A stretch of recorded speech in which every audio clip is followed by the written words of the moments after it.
you're earning well but still feel structurally trapped, this episode is going to expose why. The problem isn't your income, it's how your income is designed. Most high-income professionals are accidentally building bigger cages, more responsibility, more staff, more overhead, instead of building leverage. In this conversation, we're breaking down 4 structural advantages that change that. 1, broker economics. 2, incentive alignment. 3, AI-driven operational leverage. And lastly, working capital flywheels. Stay with me until the very end because I'm going to outline exactly how you can apply this to your own structure, not just understand it. Welcome to another episode of the Financial Freedom Podcast. I've got Eric Lowe. He's CEO and co-founder of TIVA Health, an independent healthcare platform that he built with his co-founder, who is also an ER doctor. I'm happy to have him on to discuss TIVA Health and entrepreneurship, investment opportunities. Eric, welcome. Chris, I appreciate you having me on the show. I look forward to the discussion. Talk about your journey. Started, co-founded TIVA Health, initial $25K investment, now one of the fastest growing outpatient systems in Louisville, Kentucky. Excited to hear your story.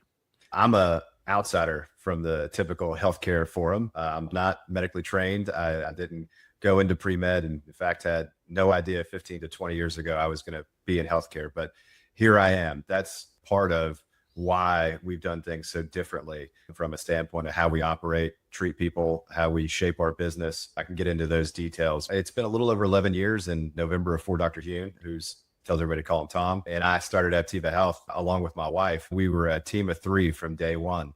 We had a 16-month-old son at home. We started in Lexington, Kentucky, an hour east of Louisville. We'd get up at 5 a.m., go out to Lexington each day, get home 8 p.m. at the beginning. A lot of it was just hustle and grit. Learned a lot through some tough lessons and some of the mistakes that we made along the way. My goal in doing these appearances and writing my first book, Be the Broker, is to identify and document the framework we developed to keep people from making those same mistakes and building a great system. We're up to 12 current locations. We're in Louisville, Lexington, Northern Kentucky, outside of the Cincinnati market. In Elizabethtown, we have a property under construction in Indianapolis. We have an ASC in development in Jeffersonville, Indiana. I'll be opening another location in my hometown of Mount Washington, Kentucky here in April. That one is close to home, pretty important to me. From a broad overview, we're an independent multi-specialty group. We have providers from emergency medicine to orthopedic surgery, orthopedic spine surgery, neuropsychology, psychology, psychiatry, pain management, physical therapy, advanced imaging. Offer all those things. I'll go through the growth and why we're structured the way we are, but it comes down to problem solving. Great intro and segue into the conversation. What makes TIVA Health different from the traditional outpatient clinics and systems that we typically see? From everybody's perspective at this point, I think we all realize that healthcare is broken. It's not the way it should be. What we really try to do and what we've done at TIVA Health is simplify how healthcare works, how the patients experience healthcare.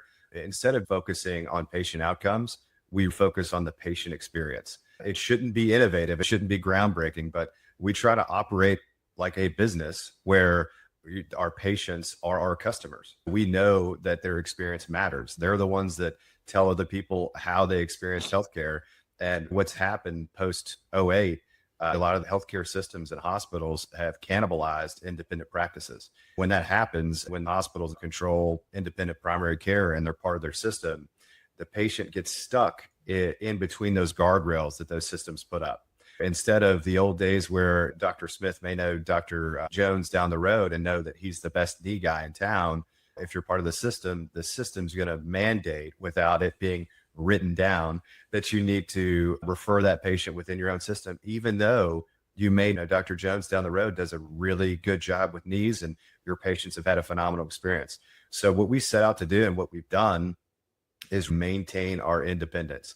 We're all about direct to patient education, healthcare literacy, going to referral sources that are outside the typical healthcare forum, outside of primary care, that are now hospital owned, and trying to educate the public why you should go to TIVA Health, why you should choose a facility that is going to get you in faster, that is going to tell you what everything costs, and is going to share their outcomes with the public. A lot of the audience and listeners are in healthcare, and how can you function well in this system that we described as broken? You've got bureaucracy, a lot of red tape. How are you able to operate within these confines? Because you're talking about leaner, smarter, faster, more efficient, better outcomes. The deck is stacked against you. How do you operate within this framework? It's really problem solving. We started at the beginning. That is our foundation of everything we do. If Amazon has a 1,000,000 square foot warehouse and they have 1,000 workers in each of those warehouses, they know the data as far as how many of those workers get injured on a daily basis, how many need to be referred out. By going to the Amazons of the world, going to the large employers and saying, we can solve your problem, we can get people in faster, we can get them to specialty quicker, we can get them back to work faster with better outcomes. We're not just solving the problem for one patient, we're solving it for a business that employs thousands, tens of thousands, hundreds of thousands of people. What we just recently finished was a big self-insured bundled surgery program.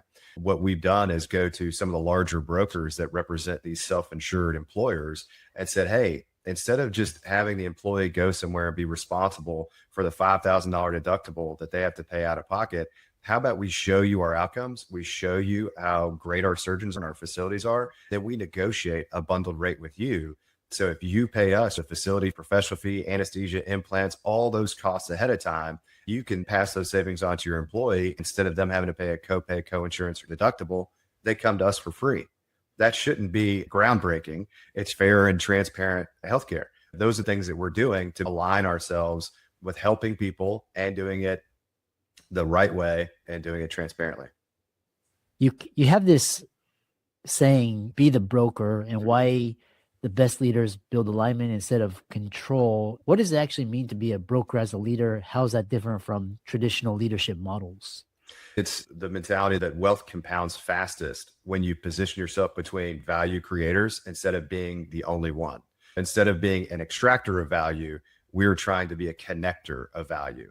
We want to connect people that have joint interests, that you create mutual beneficiality between all parties. Everybody wins in the equation. Tom and I, my partner, joke is we're not altruistic people necessarily, but you can do the right thing and make money. They're not mutually exclusive ideologies. You can help people and do it in a way where you're profitable and benefit all the parties that are involved. That's what we mean at be the broker. You're the connector. You're not the extractor. A lot of physicians, they've been taught in the system. My background, I went to law school, not a pricing attorney or anything. If you bill by the hour and that's how you make money. Well, that's great, but there's only so much time in the day. Just like we know with physicians in healthcare, there's a high burnout rate. If all you're trying to do is see more people every day to make more money, it's just not a great long-term plan to be successful. So in the broker mentality, you're trying to solve a problem that multiple people have that may be industry wide, and then connect those people, get value from solving the problem, not actually performing the service. Quick pause here. If this episode is making you rethink how your income is structured, that's intentional. Information doesn't create freedom, structure does. At the end of this episode, I'm going to show you how to diagnose whether you're building leverage or just scaling complexity. Let's get back into it. Very profound. There was an article I wrote in Kevin MD at the height of the pandemic criticizing the healthcare system for being parasitic. I love how you talk about how you're a connector as opposed to extracting value. How do you scale when you're talking about being this broker, and when you achieve levels of scale? How do you scale without extraction? What we've found to be successful is technology, implementing technology, using your best people to do their highest skills. Coming from an outsider's perspective in healthcare, I never understood why the highest paid person in the room would be the one typing on the computer in the EMR system when they're trying to see a patient. That never made sense to me. So from day one, we innovated in reverse. Everybody used to have a dictaphone and they would have transcriptionists go through that. We said, we know we can see X number of patients per hour. It makes the physicians happier when they're spending more one-on-one time with the patient. We had surgeons that told us, I would rather dictate in the room with my patient because they can chime in and correct or help me with this detailed history that I'm trying to document in real time. We did that from the very beginning. It was to increase the value of the exchange between the patient and the physician and to ease the burden of documentation off the physician. We scaled that to have our own in-house transcription. Over time, I talk about in my book, it's systemization. You're creating a process, and then it's optimization. So you create feedback loops. The feedback loop told us that as we grow and continue to scale, we can't just have human beings doing all the transcription, because at some point they're going to get bogged down. And it's 2026. How many people do you know that still do transcription? Not that many. They're hard to hire. That's where AI technology has grown to the point where it does transcription incredibly accurate. Dragon's been around for a long time now. Whisper through OpenAI is incredibly accurate, and we can have the physicians do the same process without hiring more people. It's those small changes and problems that we solve over time that compound to allow us to scale without being bottom heavy or becoming extractors. There's a joke among myself and my colleagues. Basically, doctors are entering information for the insurance companies so that the insurance companies can get rich, as opposed to the doctors, and actually deliver decent service. Talk about the startup mentality. A lot of people think startup and entrepreneurship is easy. Talk about early career failures, institutional resistance, and the challenge of getting into a system where incentives are misaligned and the stakes are high. I definitely agree with you. The idea that starting your own business is easy, terrible advice. Please don't think that it's that easy. It's not. At TIVA Health now, 11 and a half years in, they're like, oh, wow, it must be nice. You didn't see the dollar Michelini's meals that we ate for a year and all the family events that we missed because we were trying to tie together a business on a shoestring budget. From the very beginning, we started with an initial investment of $25,000. We didn't take out loans. We didn't have investors. Tom and I had a medical legal consulting company. He was getting out of the ER as we were getting into this venture. We took all the profits from that company. We had never taken any distributions and rolled it into TIVA Health. And the beauty of the model at the very beginning, it's funny to look back now, what we did, what the vision was, a lot of independent orthopedists especially will work 4 days a week and then take Fridays or take Mondays off. What we told them is, hey, how about on your day off, we create a virtual clinic for you. We'll do all the marketing.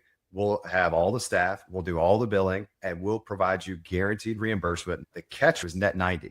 So in 90 days, the orthopedic surgeons at the very beginning had a new office in Lexington. They weren't utilizing it. We paid fair market value for literally a 6x6 coat closet and one exam room. They said, okay, we'll give you 90 days free rent, and then you start rent. We told them we'll integrate these patients. We'll have our ER physicians, Tom, at the beginning, see these patients, triage them, have them go through conservative therapies. You have an MRI here, you have a pain management physician, you have physical therapy. We'll pay you guaranteed rates for all those.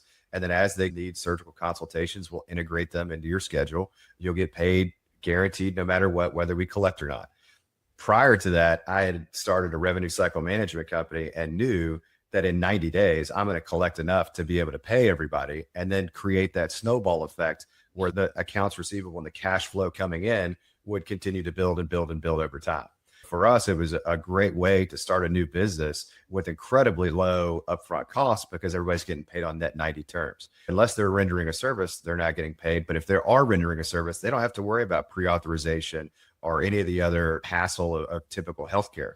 We integrated them into their existing schedule, filled holes in their schedule, brought them revenue that was new, and it worked. Over time, we've had to evolve that model. Now, all of our physicians are full-time employed physicians, and we have a model where we create a floor but no ceiling. Everybody has a solid base salary. The more you work, the more you collect, the more money you make. That's fair and transparent. That's how we've always operated. We were very lucky to find orthopedic surgeons that had the additional bandwidth and saw the vision that we were creating at the beginning. What advice would you give others before they start on their entrepreneurial journey? The opposite of a lot of advice that people give. A lot of people say, sit down, map out the business plan, connect everything together. Don't do that. You're going to get stuck in indecision. And it's just like when you say, once I have enough money, I'll have children. You'll never have enough money. If you really want to do it, just do it. Once you solve the problem and you see like, hey, I can replicate, this for a lot of other people, you can't go in completely unprepared. But if you spend a year planning out how you're going to take that first step, you're never going to take that first step. So solve the problem, create a repeatable process, set a date, and go. How do you stay motivated over time, and what drives you to continue to grow and innovate in business? I talk about this in my book. The very first thing I talk about, it's before you go on that journey, make sure you have identified your why. If what you're doing and what you're setting out to do isn't, anchored to purpose, it doesn't matter how successful you are. It doesn't matter how much money you make. At some point, you're going to realize it's empty. So anchor yourself to purpose, identify why it is that you want to make the difference that you're setting out to make, and stay anchored to it the whole time. Because if everything is built on the foundation of purpose, you're never going to get tired of doing it. You're always going to stay motivated because you're seeing the impact that drives you come to fruition. For me, every day, I enjoy what I do because I know the why behind what I'm doing. And it drives me to continue to innovate. It drives me to continue to build and to scale. How do people stay motivated when they have the drive and purpose, but it takes years to see profits and revenues? It's about starting small, solve one problem, then solve the next problem. If you're constantly focusing on the forest and not the tree in front of you, you're going to get frustrated because you're never going to get there as fast as you want. You're never going to grow like you want to grow, like you've envisioned to grow. But if you stay focused on today and you stay focused on those short-term goals and they continue to compound, that's when you create that flywheel. Once you create that momentum, it's going to continue to stay in momentum and keep solving those small problems. It's great to have vision forecasting over a year span, but on a day-to-day basis, stay zoomed in as far as I'm solving this problem today. This is why I'm solving this problem today. And then get the fulfillment from solving that problem today. Don't worry about all the things that should be coming and should be happening, because if you're doing what you're supposed to be doing, if you're creating relational capital where you're investing in other people and the relationships you have around you and the team that you have, success is going to follow. It's not going to always be on your timeline. So stay focused on every day solving the next problem. How can people learn more about you, learn more about TIVA Health? Check out your book. Visit tivahealth.com. We're launching a new venture, creating an independent network. We want to connect to other independent practices in different specialties. We have a broad vision for a way to have patients come to us, either telehealth or in person, triage them, not just to what we do, but what others do, and create a market where those independent practices that can do things faster and more affordable are working together. We don't want to be in silos where we're all individually competing. We want to work together as a team. Be the Broker, the book that's coming out. I have a website called brokerdriven.com. These appearances, when I'm doing podcasts, are going to be on there. There's free tools from the Broker Toolkit that you can go on there and sign up to pre-order the book that'll be releasing later this year.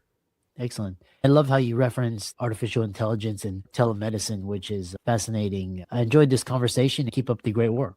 I appreciate it. Always happy to dive into those at another time. I'm a big fan of AI, what it can do, how to prompt, how to implement. It can make you a lot more efficient.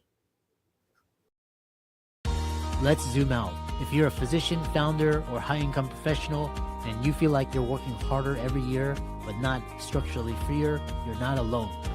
The mistake isn't effort, it's architecture.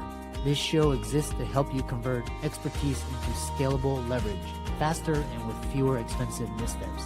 Here's the diagnostic I mentioned before. If your income requires your constant presence, if your capital isn't compounding outside your profession, if your highest value talent is doing low value tasks, you don't have a growth problem, you have a leverage design problem. And if you want to fix it with clarity instead of guesswork, I offer a limited number of one-on-one leverage strategy sessions each month. We audit your income model, capital deployment, authority positioning, and structural bottlenecks, and design your highest return move. If you're serious about compressing years into months, the link to apply is below.